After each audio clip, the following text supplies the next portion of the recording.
अपन अपने आप को जो बहुत होशियार समझ रहे हैं या बहुत दिमागदार समझ रहे हैं, तुम्हारे दिमाग से कुछ नहीं हो रहा है प्रकृति में, इतना सा भी चेंज नहीं हो रहा है। तुमसे हमसे ज़्यादा कुत्ता बिल्ली जानते हैं। तुम्हें जो गंध नहीं सूंघते हो वो कुत्ता सूंघ लेता है। कल मैं रात को एक बुक पढ़ रहा था, तो उसमें बताया कि मनुष्य सबसे कमज़ोर है प्रकृति के ज्ञान में। आपको विश्वास नहीं होगा, मैंने आश्चर्य माना। अपन तो सोचते हैं कि मनुष्य सर्वश्रेष्ठ है, मनुष्य से ज़्यादा श्रेष्ठ इस दुनिया में कोई नहीं, लेकिन उसमें सिद्ध करा कि मनुष्य को तो कुछ पता नहीं है, 1 रुपये का ज्ञान नहीं है। ये तो पैसे के जोड़ने को, ढेर लगाने को, लड़ने झगड़ने को, युद्ध करने को, सिंहासन छीनने को, समझ में आया? इसको ज्ञान समझता है, जबकि ये सारी दुनिया के ज्ञान से अनभिज्ञ है। ये दुनिया है कैसी? तो उसमें कई चीज़ें बता रहे थे कि जापान में चिड़िया होती है, 24 घंटे पहले उसे पता चल जाता है कि भूकंप आने वाला है, चिड़िया को। तो मनुष्यों के क्या कर रहे हैं? पक्षी जो होते हैं, बर्फीले स्थानों पे जो पक्षी रहते हैं, वे उन स्थानों पे जैन साहब तभी तक रहते हैं जब तक बर्फ़ गिरने वाली नहीं होती, और उन्हें 2 महीने पहले पता चल जाता है कि बर्फ़ गिरने वाली है, और वे उड़ के दूसरे स्थानों पर, गर्म स्थानों पर चले जाते हैं। और जब वहाँ बर्फ़ गिर चुकी होती है, वापस चले जाते हैं। उसमें लगा तो उन पक्षियों को इतना कौन सिखाता है, कौन बताता है? अब और कितनी कितनी बातें थी कि जो आवाज़ें अपने को सुनाई नहीं देती, ये कुत्ता बिल्ली सब सुन लेते हैं। घोड़ा है ना, घोड़ा, ये जितने जानवर हैं उनमें ऐसी शक्ति है कि शेर अगर आ रहा होगा तो 1.5 कोस से शेर के पद चिन्हों को और उसकी गंध को पहचान लेते हैं। वे यहाँ आसपास कोई शेर है और हमें खा जाएगा, वे सावधान हो जाते हैं। हमारे बाजू में खड़ा हो जाए तो हमें पता न चले। किस पे घमंड करते हो? किस शक्ति क्या है हमारे पास? ये हीरे मोती पन्ने, क्यों ये पुद्गल पत्थर, इनको इकट्ठा करके मनुष्य अपने को पता नहीं कितना समझदार मानता है कि मैं बहुत समझदार हूँ। और उसमें लिखा था कि ऐसा मनुष्य के साथ क्यों हुआ, ये मनुष्य ने अपनी शक्तियाँ क्यों खो दी। उसमें लिखा था कि ये दुनिया में इतना गाफिल हो गया पंच इंद्री के विषय भोगों में, मकान दुकान रुपया पैसा के जोड़ने में, किसी ने अपनी सारी शक्ति खो दी। अपन रात दिन काय का चिंतन करते बोलो? कुछ इस भूमंडल को, कुछ तारागण को, सूर्य चंद्रमा पेड़ पौधे, कभी इनको देखते हैं अपन जीवन के? कभी इन पर देखने की फुर्सत है?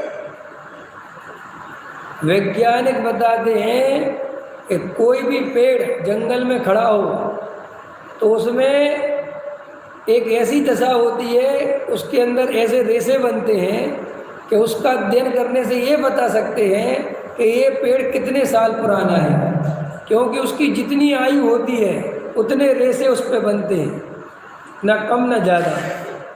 अब बोलो, है ना मज़ेदार बात? समझो क्या क्या चीज़ें हैं। और उसमें बहुत अच्छी बात है कि समझो संसार में यहाँ से, इस कमरे से हजारों लाखों करोड़ों किरणें घूम रही हैं। वज्रसेन जी, ये बात में समझने की है अपनी शक्ति कि अपन क्या अपने आप को समझ रहे हैं, जो अपन केवल ज्ञान का स्वरूप नहीं समझ पाते। यहाँ भी हजारों रेडियो धर्मी किरणें घूम रही हैं, और जो तुम्हारा मोबाइल चल रहा है उसको पकड़ ले रहा है। तुम नहीं पकड़ रहे हो, इसने पकड़ लिया। तुम कहते ना नेट आ गया, तो किसने पकड़ा नेट? कहाँ था नेट? हवा में था ना? तुम्हें दिख रहा कुछ? वो है यहीं। यहाँ हजारों गाने बज रहे हैं इसी कमरे में, अभी लाखों गाने बज रहे हैं जो तुम्हें सुनाई नहीं दे रहे। लेकिन अभी तुम एक रेडियो लाओ और उसकी सुई घुमाओ और वो गाना पकड़ लेगा और गाना बजने लगेगा रेडियो से। पहले वो रेडियो में सुई घुमाते थे, याद है?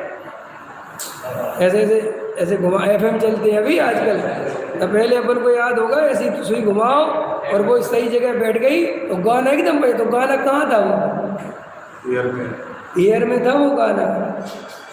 तो हमारी जो सुनने की क्षमता है, पता कैसी है?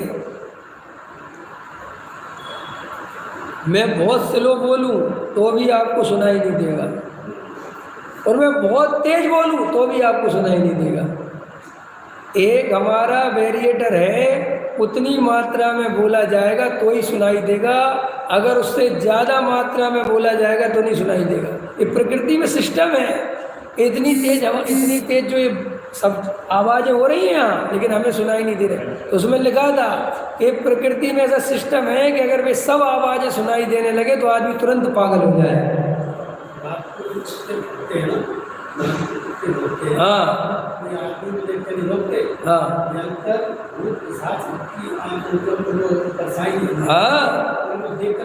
भोगते हैं ये कुत्ते वगैरह, रात रात को भोगते हैं तो इनको कई चीज़ें दिखाई देती हैं जो हमें और आपको नहीं दिखाई देती।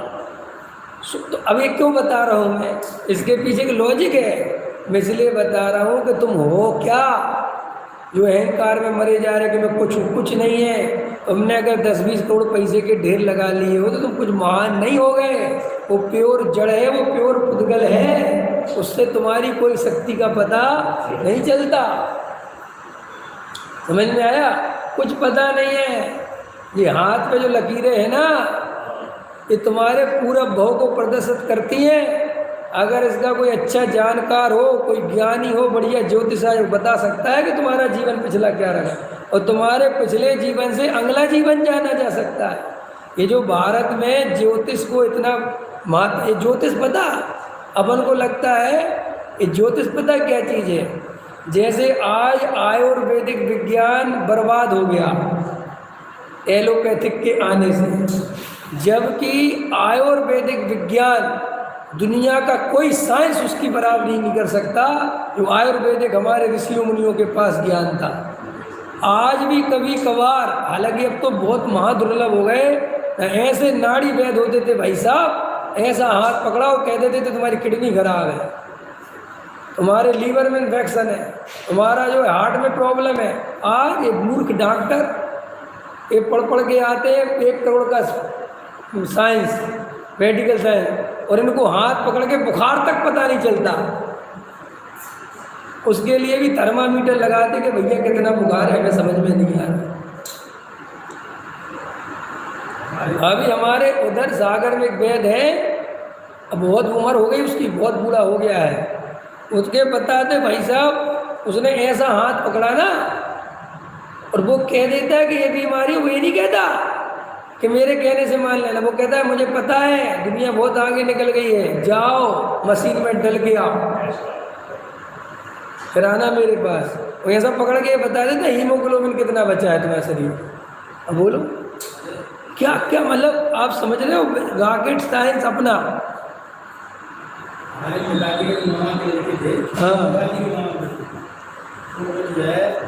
राम प्रसाद नाम था, और उनको जो है हमारी उनकी तबियत हो जा रहा था, और उनको हमारे पिताजी उनको लेने गए, बोलने लगी कि वो से, तो उन्होंने जो है अपना पत्रिका देखी, देख के कहीं पिता है। हाँ वेरी गुड, ये भी लिखा था, ये जो तुम कह रहे हो ये भी लिखा था कि अगर अच्छा पत्रिका देखने वाला हो और तुम्हारी पत्रिका सही बनी हो, वो टाइम पे पैदा हुए हो, बिल्कुल वो सही एक्यूरेट टाइम लगा, तो भाई साहब ये बताया जा सकता है कि तुम्हें कौन कौन सी बीमारी कब कब होगी, और तुम कितनी उम्र में कौन से दिन मरोगे, शुक्ल पक्ष में मरोगे या कृष्ण पक्ष में मरोगे, इस वर्ष में मरोगे। अरे भाई साहब अब क्या समझते हो। उसमें लिखा था धीरे धीरे मनुष्य का ज्ञान खोता गया, और ये मनुष्य ने जो आंतरिक ज्ञान थे ये खो दिए, और उसने सारी ताकत पुद्गल जहाज, हवाई जहाज बनाने में लगा दी, और जो ऐसे साइंस थे जो केवल ज्ञान पे आधारित थे वो उसने सब खो दिए। तो क्या बोला, जो है मना कर दी, होने लगी, उन्होंने वो दोबारा देखो, तो उन्होंने बहुत पत्रिका पढ़ दी, तो कहीं उन्होंने आज दिखाई दी, हाँ हो सकती है, हाँ आए और दवाई दी। ये तो आप समझ रहे हो ना।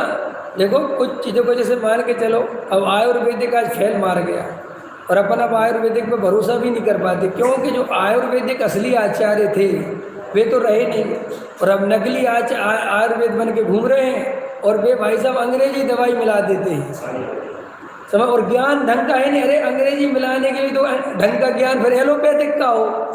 पता चला कि पैरासीटामोल दे दी मिला के, कोई मेडिकल से दर्द की गोली खरीद लाए और चूरन बना के उधर दे, बोले तुम्हारा दर्द मिट जाएगा, तो वो तो मुफ्त में मर जाएगा।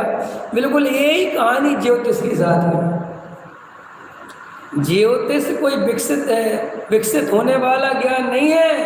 आज से 5000 वर्ष पहले, और न 5000 क्या 90,000 वर्ष पहले का रिकॉर्ड तो उस पुस्तक में लिखा है कि 90,000 वर्ष पहले भारत में सर्वोत्कृष्ट ज्योतिष था। और ऐसा ज्योतिष था, ऐसे ऐसे जानकार होते थे कि बच्चा जन्म लेते, इसलिए अपने पहले देखो अपने कुंडली बनती थी पैदा होते ही। तो वो कुंडली क्यों बनती थी पैदा होते ही? इसलिए बनती क्योंकि वो धीरे धीरे उसकी इतिहास तो रह जाता है, वो लकीरें तो रह जाती हैं, लेकिन असली माल मिट जाता है। तो कुंडली तो बनती रही, लेकिन उसके जानकार धीरे धीरे कम होते गए और नकली लोग बैठते गए। तो उसमें लिखा था कि असली कोई ज्योतिषी हो तो भैया वो बच्चा पैदा हुआ तो कुंडली देख के बता देता था कि इस बच्चे को ये वाली पढ़ाई कराना, इसमें इस पढ़ाई में इसकी बुद्धि जाएगी और ये इंजीनियर बनने के लायक, या डॉक्टर बनने के लायक, या व्यापारी बनने के लायक। माने वो ज्योतिष ज्ञान में बदला कुछ नहीं जा सकता, लेकिन इसके पूर्व कर्म कैसे हैं उसकी छाया इस जन्म में उसकी कुंडली के योग पे, नक्षत्रों पे और उसकी हाथ की लकीरों पे पड़ती है। और उसमें लिखा था हाथ की लकीरें सबसे कमजोर हैं, क्योंकि ये पुद्गल पे बनती हैं। क्या गजब बजरंग जी, काय पे बनती हैं? तो बोले इस पे तुम ज़्यादा भरोसा नहीं करना, असली जो है वो तो उसकी मनोदशा नक्षत्रों से देखती जाती है। अरे भाई साहब, मैं देखता रहता हूँ पुस्तकें उठा के, उसमें एक वैज्ञानिक ने 2 लाख आदमियों पे शोध किया। रुचिन भाई कितने लाख पे? 2 लाख। कैसे करा शोध? भाई उसको मन में जिज्ञासा हुई कि ये कुंडली होती क्या है, कैसे पता करें कि इसमें सही है कि नहीं। तो उसने क्या करा कि जितने मिलिट्री में ऑफिसर थे उन सब की कुंडलियाँ मंगाई, फिर जितने डॉक्टर थे उनकी कुंडलियाँ मंगाई, जितने इंजीनियर थे उनकी कुंडलियाँ मंगवाई, जितने बड़े धनाढ्य व्यापारी थे उनकी कुंडलियाँ मंगवाई, राजनेताओं की कुंडलियाँ मंगवाई, और सारी कुंडलियों का अध्ययन किया। तो उसने पाया कि जो मिलिट्री वाले थे उनके ग्रह नक्षत्र एक जैसे थे, जो राजनेता थे उनके ग्रह नक्षत्र अधिकतर एक जैसे थे। माने से ये सिद्ध हो गया कि इस ग्रह नक्षत्र वाले के योग से ये आदमी ये बनेगा। अब ये कोई कम विज्ञान है, ये कोई बड़ी चीज़ है? आज ये परेशान हो रहा है, पागल हो रहा है हमारे यहाँ के लोग, पूरी दुनिया के, कि बच्चे की हॉबी देखो, बच्चे की हॉबी देखो, 9th से उसके पीछे पढ़ो, टीचर लगाओ, कोचिंग भेजो, ताकि वो बता सके कि तुम्हारे बच्चे की क्या हॉबी है, और इसको साइंस लेना चाहिए, इसको सीए बनना चाहिए, कि इसको इंजीनियर बनना चाहिए। अब बोलो इतने परेशान हैं, और अपन इतने मूर्ख चंद निकले कि अपन ने हर चीज़ को पैसे से जोड़ दिया। अपन ने सारी कलाकृतियाँ, सारे विज्ञान को नष्ट कर दिया। काय की चीज़ में? जैसे मैं पूछूँ रुचिन भाई से, रुचिन जी बताओ तुम्हारे बच्चे को क्या बनाना है, तुम ये नहीं कहोगे डॉक्टर, कहोगे पैसा किस में ज़्यादा है। देखते हो क्या बोलते हैं कि हमें कुछ नहीं बनाना, जिसमें ज़्यादा पैसा मिले हमें वो बनाना। बिल्कुल एक गलत दिशा है। अरे भाई सीधी सी बात है, उसके अंदर कौन सी कला छिपी है, तुमने वो पैसे से मार दी। ये हो सकता है जो आदमी व्यापार कर रहा है वो व्यापार करने के लिए बनी ना, तो बहुत अच्छा टीचर बन सकता था, लेकिन उसके घर में व्यापार होता था और माँ बाप ने बस व्यापार छोड़ो व्यापारी बन गया बेचारा, और उसका मन नहीं लगता। एक बार का एक घटना, सच्ची घटना अमेरिका की है। वहाँ पर एक बहुत बड़ा भी, मैं तो नाम तो भूल जाता हूँ, घटना बस याद रह जाती है। एक बहुत बड़ा डॉक्टर हुआ, सर्जन हुआ, जिसने लाखों हार्ट के ऑपरेशन किए, और वो दुनिया का सबसे बड़ा सर्जन बना हार्ट के मामले में, सबसे बढ़िया। और जब वो 60 साल का हो गया और उसका रिटायरमेंट हो गया, तो बहुत बड़ी पार्टी हुई, दुनिया भर के तमाम बड़े से बड़े लोग उसकी पार्टी में आए, लेकिन वो एक कोने में जाके रो रहा था। क्यों? क्योंकि एक उसकी पार्टी में जो नृत्य करने वाला आया था वो इतना सुंदर नृत्य कर रहा था कि उसको देख के उसके आंसू आ गए। तो सबने कहा अरे तुम रोते क्यों हैं? तो बोला मेरे को अंदर से तो नृत्य करने का भाव था, मुझे तो नृत्य बनना था, मैंने नर्तक बनना था। समझ में आया? मेरे अंदर म्यूजिक वो घूमता था, लेकिन मुझे डॉक्टर बना दिया गया। अब समझ क्या माने? उसके जीवन में हमारे जीवन में जो बैलेंस नहीं बनता। अब आप तत्व की रुचि वाले हो, समझ में आया? लेकिन आप पैसा आपके ऊपर इतना हावी है कि आप यहाँ बैठने को राजी नहीं। हो सकता है कि अभिरुचन जी है कि भैया जल्दी सम्यक दृष्टि हो जाए, हो सकते कि नहीं हो सकते? हमसे पहले हो सकते कि नहीं हो सकते? लेकिन पता ही नहीं है कुछ, अपनी अंदर की मनोदशा जानते ही नहीं। कई लोग संसार में रस नहीं है, लेकिन भीड़ ने उनको संसार में लगा रखा है। मैं से कितने लोगों को जानता हूँ जिनकी प्रकृति है ही नहीं, उनको बहुत अच्छा तत्व सुनने मिल सकता है, लेकिन उनको अंदर में भाव वासन की स्थिति बनने ही नहीं देते। सब परिवार वाले, घर वाले, करो करो, कमाओ कमाओ, पैसा पैसा। हमने पैसा अपने ऊपर इतना हावी कर लिया कि जिंदगी के सारे सुख छोड़ दिए। हम जरा सा पेड़ को नहीं देख सकते खड़े होकर। अच्छा बता, सूरज कब से नहीं देखा आप लोगों ने? सोचो ना भाई, इतनी बड़ी घटना इस पृथ्वी पर रोज घटती है कि एक सूर्य उदय होता है, और सूर्य उदय होते ही चिड़ियाँ चहकाने लगती हैं, पेड़ खिलने लगते हैं, पेड़ पौधे जो मुरझाए हैं वो अंकुरित हो जाते हैं, सारी दुनिया जाग जाती है। इतना बड़ा सूर्य, इतना बड़ा, जिसको प्रकाश में विटामिन डी, अगर तुम्हारे शरीर में कमजोरी तो विटामिन पता है, अगर सूर्य नहीं निकले तो आज ही 15 दिन में डी खत्म, सब मर जाओ। वो जब नहीं भी निकलता तो भी निकला होता है, वो अपन को नहीं दिखता है।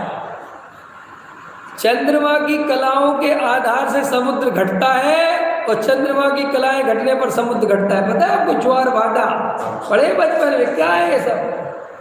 ये सब चंद्रमा की कला पे डिपेंड करता है।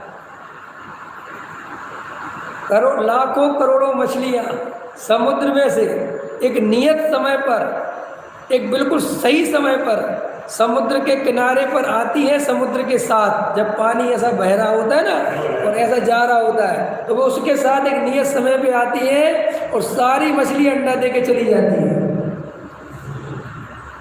बड़ी बड़ी मछली, और वापस चली जाती समुद्र में।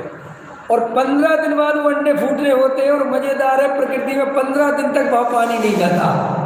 15 दिन बाद फिर समुद्र की लहर जाती है वहाँ तक, और वो वापस मछली आके अपने अंडे में से फूट के वापस चले जाते हैं बच्चे। ये सब वैज्ञानिक रिसर्च करते कि ये हो कैसे रहा है। मछली को कौन बता रहा है कि अंडा इस समय ही देना, इस समय ही समुद्र का पानी यहाँ नहीं आएगा। चिड़िया कैसा घोंसला बनाती है, कौन सिखाता है उसे घोंसला बनाना? हम तो एक दीवार नहीं उठा सकते, हमें तो हर चीज़ की शिक्षा देनी पड़ती है। तो श्री गुरु कहते हैं कि तू अहंकार से पीड़ित मत हो, ये सारा अस्तित्व इतना जादुई तरीके से चल रहा है, तो उसमें तू अपने आप चल रहा होगा कि नहीं? बोलो जल्दी। माँ बाप तुमने चुनाव करके लिए, कैसे माँ बाप चाहिए? तुमने चुनाव किया, कुछ दिल्ली में जन्म लेना है कि बॉम्बे में, तुमने पूछ के मिला, काला शरीर मिलेगा कि गोरा तुमसे पूछ के मिला, लंबा मिलेगा छोटा मिलेगा, तुमसे पूछ के क्या हुआ आज तक बताओ? कि हमसे पूछ के हमारी शादी हुई। सच बात बताओ, तुमसे पूछ के हुई तो जो पत्नी तुम्हें मिली है बिल्कुल ऐसी ही चाहिए थी, या जो तुम्हें पति मिला है बिल्कुल ऐसे ही चाहिए था? देखो, हम बताएं चाहे नहीं बताएं, लेकिन अगर मैं आपको कागज़ पेन लिख दूं तो आप 1000 कमी अपनी पत्नी की लिख दोगे, इसमें डिस्क्वालिटी है।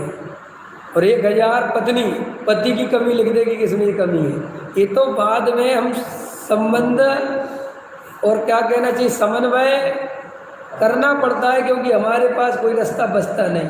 तो श्री गुरु कह रहे तेरे पास रास्ता कभी है ही नहीं संसार में।